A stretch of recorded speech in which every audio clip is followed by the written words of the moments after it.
Hey Wallabies fans, Josh here again. Been a little bit between my last video and this one, but I'll explain why later on. But today, I wanted to talk about something that really stood out from the tight loss in South Africa over the weekend. And it was a really big effort from the boys. Super proud of the Wallabies for that really, like I said, tight game. Right there for the taking, just fell short, unfortunately.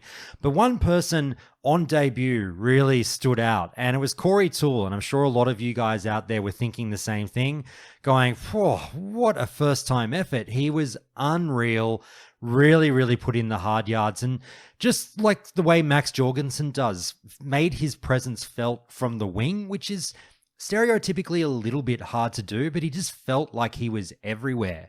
So I wanted to bring that a bit more to everyone's attention today and just go over some things that I saw from the game and chat about them real quick with you.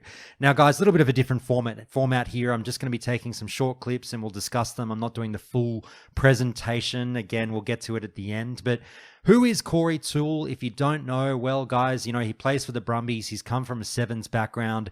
The guy's fast, straight up, like just lightning quick. He is a winger with blistering pace. And I'll just show you some clips now. This first one just from his days in the sevens jersey.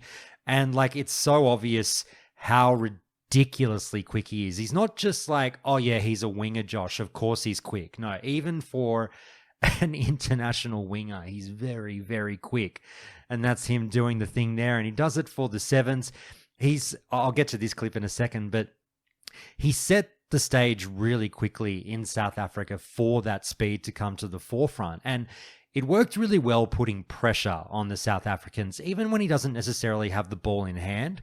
He's finding a way to have his speed impose itself on the South Africans and be something that they consistently have to take into account, which is really good, whether he's on offense or on defense. And just a quick clip here off a kickoff.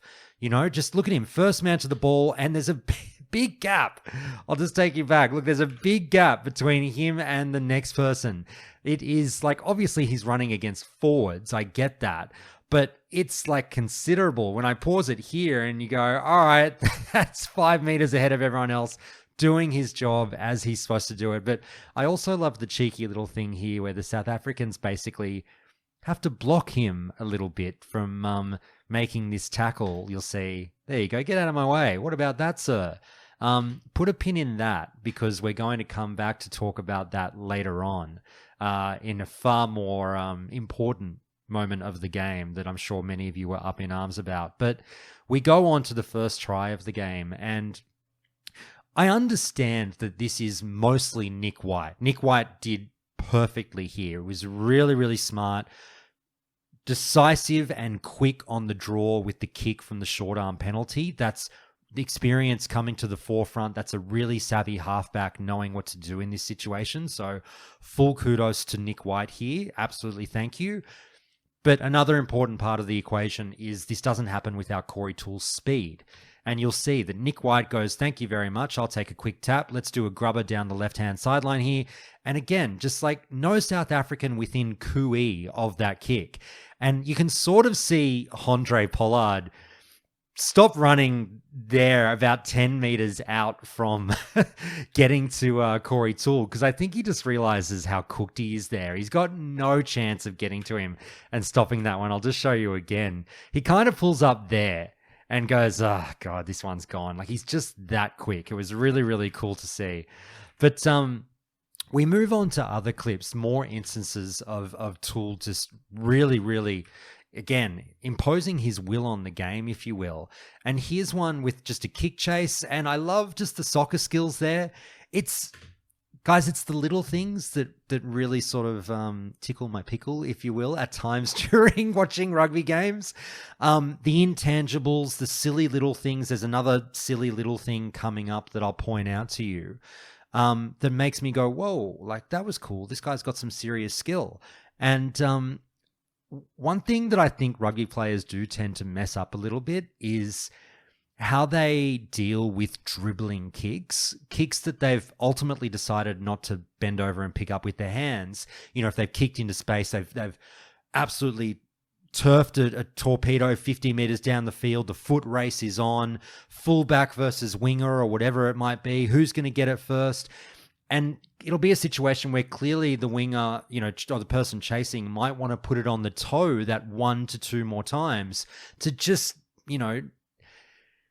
really encourage the ball a little bit further towards the line so they can just fall on it rather than going for the dodgy pickup in the moment. And I love seeing people do that well. You don't see it get done well, like super duper often. People go for the soccer toe on and they tend to fudge it all up. But Toole does this one really, really well. I really quite enjoyed it. And he gets the pilfer. So watch this little doop, there you go, off the shin, gets the tackle. Now here's the best part, somehow gets the pilfer. How the hell did he get that pilfer? Wasn't the only time he does it. Is he a number 7 in disguise? I loved it. His defense was really, really good. And you guys have just seen me glazing Max Jorgensen lately for his defense. I love backs that can play defense really well. And, it's more often than not, that's not fair, but a lot of backs we kind of go, oh, that's okay, they can't tackle. We'll find somewhere to hide them, I guess, in the back line. But we've got now a situation where Toole and Jorgensen on those wings kind of locking down those sides. They're sneaky good defensively, or maybe even not even sneaky good anymore, just overtly good. So Corey Toole with the pilfers in this game, I loved it. You love to see that kind of offensive mindset off the tackle, not just, make the tackle and your job's done. God, no. Make the tackle, get up, go for the pill. Love to see it. Everyone's a 7, no matter what number is on your back with your jersey. You're all 7s, go for the Jackals. He went nuts and did really well. But I'll show you the next clip, again, of just his best Jackal of the day. And this one is perfection. This is every young back out there. Please watch this. My favorite part about it is not just that he went for the pilfer, and generally speaking, you'll get the man holding on. The defender can't quite get it out of his grasp, but you get that tug of war over the ball. Okay, penalty Wallabies, that's holding on, whatever. But you don't get... it does happen, but I'd love to know what the percentage is of jackals actually winding up in the hands of the person jackling. They successfully actually rip the ball off the man on the ground and then hand it off to their team. You obviously might see some very strong 7s going and producing those results. I saw you. There was an instance in the last game, the week before this, of Tom Hooper just really pulling and ripping the ball up out of the hands of what seemed like 2 men on the ground, 2 South Africans, and he just was lifting it up with such strength. You love to see that kind of stuff. But to get to the point where he actually just winds it up within your hands that quickly. This is now the second time that Corey Toole has done this in this game. So it's 2 jackals, but not resulting in 2 penalties, just resulting in straight up us having the ball. Now, you could do the whole, arguably the penalty is better, but it's still so impressive to see. So I'll show you this one again in slow motion. And it just becomes so obvious how much effort he put in here. This is not easy. And for a winger to do this straight up off his knees and just stolen, bang, straight away. Guy didn't have a chance. Love it. That's exactly what I want to see defensively from Wallabies backs. You love to see it. Those are prime time jackal situations where the other team has broken your line. They've made a little bit of a break, whether it be by air or via a pass and run. And they've just become a little bit distant from their mates, and the back's eyes just light up. And like I say, they say, now it's time for me I am the 7 now. And Corey Toole absolutely did it. Fantastic. Look, little clip here of just handy under the high ball. Didn't have as much pressure there, but I love the offload. That's why I'm showing you that one. Quick little offload to Ikitau for the nice kick down the field. Could have easily gone down in the tackle. Nope, I can slip this one away. Great. Watch this one. This is, I love it. I love it. Look, he takes it. That's Corey Toole's ball. And I'm very firmly of the belief that the ref stuffed this call up. But even though this referee was horrible in this game, and I mean horrible, I won't ping him as much even though he gets this call wrong, in my opinion. It is hard to sort of really take him to task for it because it was very hard to see. Both men go up for the ball. They're now at the bottom of a pile. How are you supposed to see in that split second who had more... Why do I keep doing rabbit ears? I don't know, but it's a thing. Who had more possession in that moment? Like, which team actually had it and deserved the scrum, if you know what I mean? So what he's called here is he's called that was South Africa's ball, and that nobody could roll away, and thus South Africa should retain the ball via a scrum. I actually think Toole had it, and we'll show you the slow motion replay that I think confirms this. I mean, the ref is right there. He could have seen this, but like, it is shoulder shrug, whatever. You didn't catch it. We'll get over it. I mean, look at this. Toole's got it in this moment. The South African player does not have the ball in his hands right now. Toole is on the way down to the ground with the ball in his hands. There he is on the ground with the ball like on his chest, right? So then it turns into the quagmire. Now to be fair, now the South African man winds up with it when he rolls over on the ground there. I don't know, just, you know what, now that I watch it, either way, well done, Corey Toole. Maybe that should have been South Africa ball. I'll change my mind. Fuck it. I'll give you the benefit of the doubt there. However, still amazing speed by Corey Toole, getting to the competition and making more than a competition of it. I love to see it. Speed kills. He's got it. And here's more kick defense from Corey Toole. And I really like just the timing of getting there. That little pause, there's two examples of this I want to show you. That was number one. This is number two. Both wind up with the same result. He just does that little pause of when the man catches it in the air, let him land. I know I'm here. I'm going to hit him. The sideline's right there. I'm going to tackle him towards the sideline, preferably take him out. My team gets the ball. Just really well trained, really good defense. Knows like, okay, I can't jump and contest this because there's no point doing that. He's clearly going to win the ball via the air. So rather than take myself out of the equation, why don't I stick with the play and be able to make an impact by simply doing a simple tackle? And that's exactly what he does. Don't tackle him in the air. Don't give up the stupid penalty. Foot hits the ground. Bang. Sideline. Great results. Australia got a result from that one. That second one that I showed you. Love to see it. Just nothing too flashy there, but just really solid defense. And that's all you can ask from your wingers. Just shut people down. Just lock down your side of the field. Foot goes out of bound. Thanks very much. Good tackle, Corey Toole. We move on. Very good. Look, I'm showing you this one because this was the try that occurred on Corey Toole's wing. But I'm going to slow it down for you because like at this point when Pollard kicks, you can see, look at Corey Toole here. I mean, he's got three men. Those three most outside men are his men. He was really left on an island by his fellow defenders here. I was a bit upset with the Australian defence in this moment because they left, 70% of the field with like two defenders on it. You'll see sort of James O'Connor there in the picture. He only just got there at the last second running over and covering. Ikitau came up in the plan that it might have gone to the first receiver outside of Pollard there, but it didn't. Pollard obviously just put smartly the kick in straight away. But I still think Toole plays this really well in that he is basically just going to let his speed try and defend this kick. He's on the biggest island you can ever be on defensively. 3 South Africans attacking this kick. He's on his own. Watch what happens. At this point, if you can see the ball there right in the middle of your screen, just barely. I know this sounds odd. Corey Toole has this covered. He looks like he's, up the proverbial creek without a paddle here. He's got this covered. If this ball bounces the way a ball should naturally bounce in this moment, given its inertia, given where it was going, given the power of the kick, this would result in Corey Toole batting this away dead or over the sideline 99 times out of 100. Unfortunately for Corey Toole and for Australia, the ball grew sentient somehow and bounced backwards on its side toward the South African player against all odds. I mean, I'll show you the bounce one more time. I was losing my mind when this happened live. Watch this bounce. Watch this bounce. What is that bounce? Like, what is that bounce? I swear to God, every single one of you knows. Make that kick 100 times.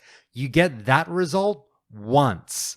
It bounces backwards, and not just backwards towards South Africa, backwards and on the right diagonal angle to land perfectly on the chest of the South African winger chasing it. Like, it was, yeah, okay, we got caught out defensively. We did. I'm not trying to make too many excuses, but like, talk about poor defense combined with bad luck. Like, bad luck. They go the bounce of the ball. Well, the bounce of the ball screwed us there and screwed Corey Toole, who I really think it's not his fault. The bad defense did not come from Corey Toole there. He was on the wing doing his thing. And like I say, just gets rid of that, swats it out every other day of the week. Just this stupid bounce one more time for the beginners. Just look, the sentient ball has a mind of its own and decides it really wants to be scored by the South Africans there. The knuckleball from Pollard. Oh, his fingertips were so close. Look at this. Oh. Anyway, moving right along. It's so frustrating. This is a funny one. This is a dumb little one that I want to show you. Like I said, I like the little things. I like the dumb little things. And it's not that dumb, but like just to display when people have serious athleticism and talent. Corey Toole, like South Africans, they've knocked it on. The South Africans have knocked it on here. And Australia is playing with advantage. Corey Toole knows this. So he's, mucking around a little bit. It's still trying to get something happening. But I don't know, you guys might think this is a knock on. I don't. I think this is a knocked back. Watch what he does with the little move behind the back here to try and sort of save himself. Do you see the little behind the back swat to get it to James O'Connor backwards? Watch this. I don't know. I love that. That just makes me think he's brilliant. Like, just to even think of trying that. I think it was knocked back as well. I think the play got pulled up because there was no advantage, whether or not it's because the ref thought that was a knock on or because there was just no advantage because nothing was doing. But I love the little things, guys. That is a very little thing, but I see that. I saw it live and went like, oh, Corey Toole, all right. Going for a little razzmatazz, all right. But anyway, we move on to the next one, guys. It really was such a great debut. So many big things and little things that I saw that impressed me so much. But we've got this clip again off of a kick here. Actually, this might be his first line break. I'm just going to wait and see. This is a tap back. That's right. So again, just making himself feel present. This is not his fault that this winds up in South Africa's hands. Show it to you again. Gets there, taps it back. Look, 50-50 ball. There could have been a Wallaby there. We get it and play on. Unfortunately, it didn't happen that time. It was South Africa standing there. But I loved that he was there for the competition. So, unfortunately, that obviously wound up happening. But we'll get to the really spicy moments now. And his attack was really, really threatening the whole way. And I think that's the number one thing you always want out of an international winger, it should go without saying, is that he's a threat every time he touches the ball to make the insane happen. You want these guys to be feared. You want the other team to be, pooing their pants when the ball does happen to finally make its way all the way over to the wing via enough passes to get to the danger man with the speed.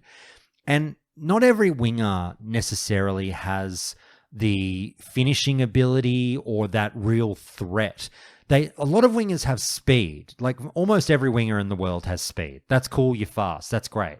Speed isn't enough. You have to be able to finish and you have to be able to be elusive and just break tackles and break lines. And Corey Toole has that. And I genuinely was getting excited the same way I would whenever Max Jorgensen touches the ball, whenever the ball gets near Toole on the wing. Because I'm like, whoa, something crazy could happen here. Better watch. And he lived up to that. This is actually just that happens in the next clip. This clip I wanted to show you because this is just good decision making. And I loved that amongst all the, like I say, razzmatazz, Toole just straight up makes good decisions. And this is one where the backline move gets pulled off.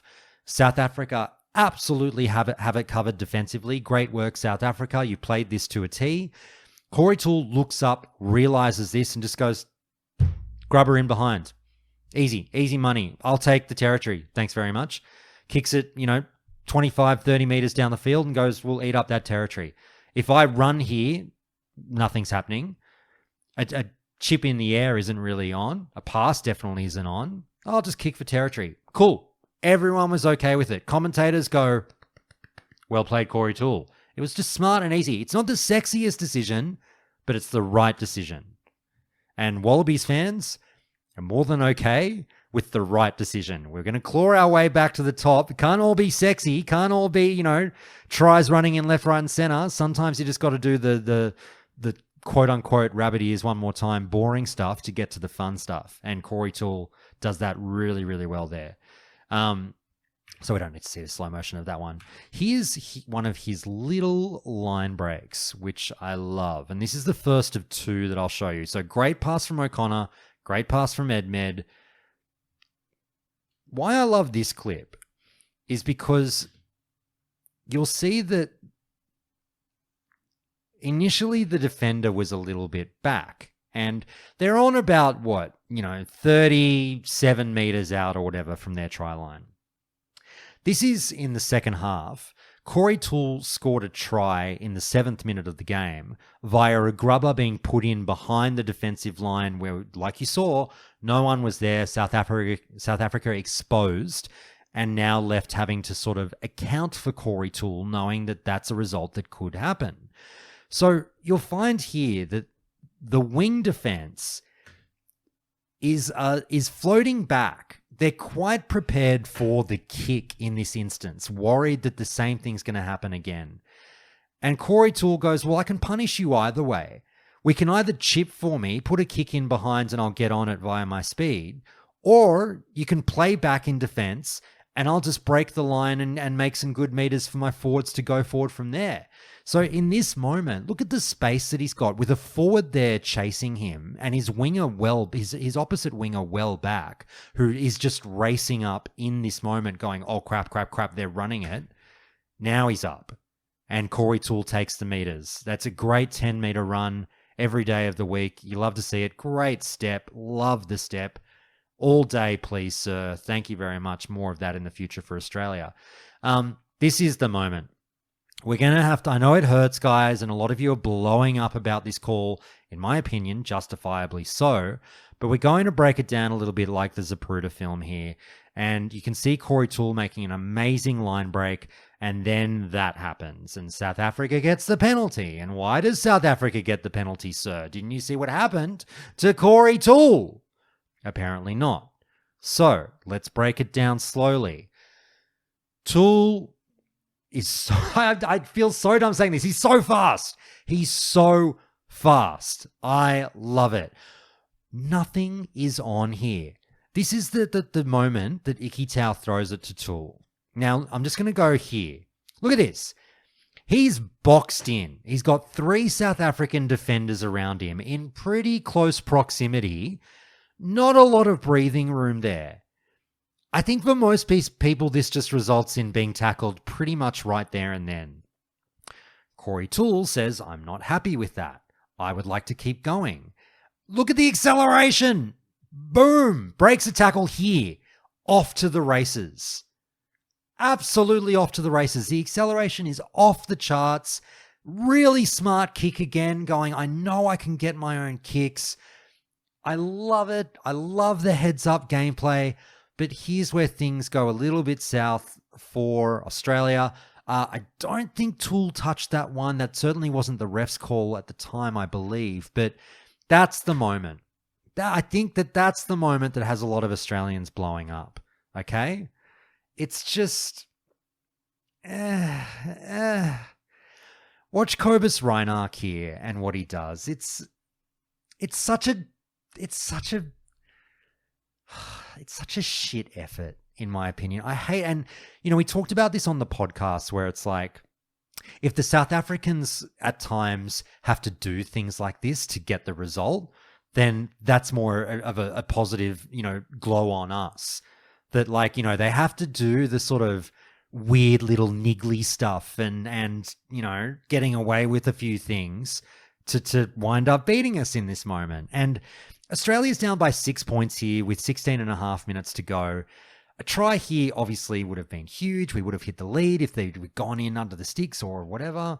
But just watch what happens again. 22 there at the bottom of your picture. And we have Toole going for his own kick. It's been battered back towards South Africa's line by a South African player. Andrew Kellaway picks it up and goes, here we go. We're on here, everyone. Tackle happens there. Great tackle. Okay. Great jackling effort here, but just keep an eye on 22. And he goes, kaboom! Thanks. It's a little thing.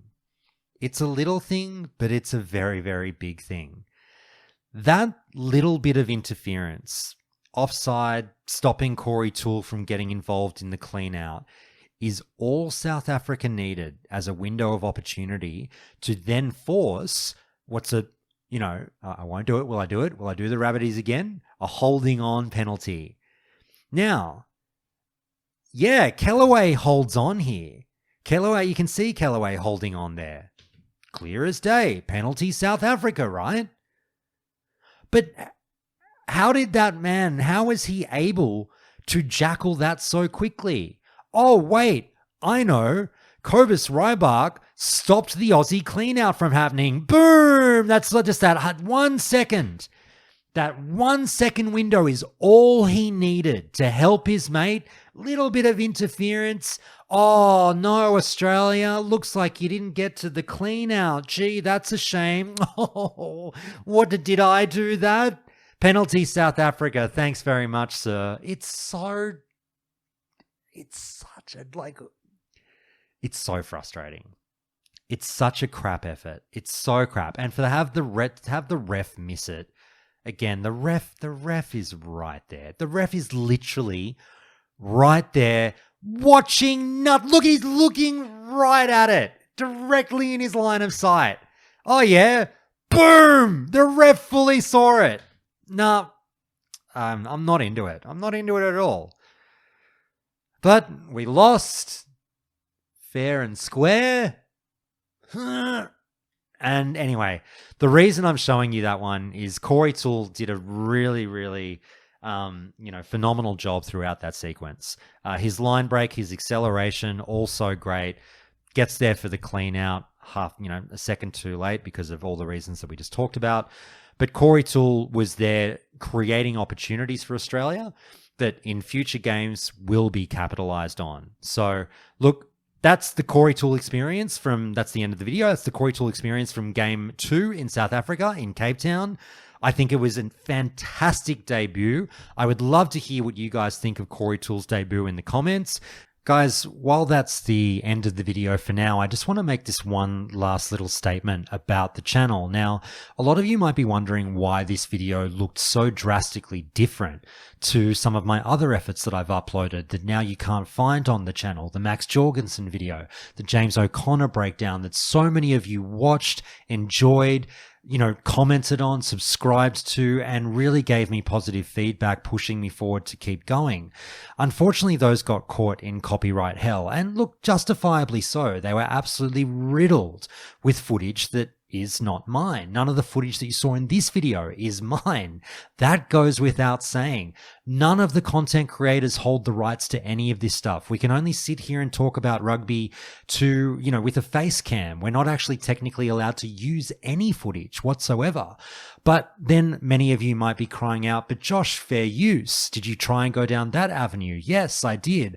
Unfortunately, it didn't come back in my favor. But we're going to keep testing the waters and seeing what we can get away with in terms of fair use.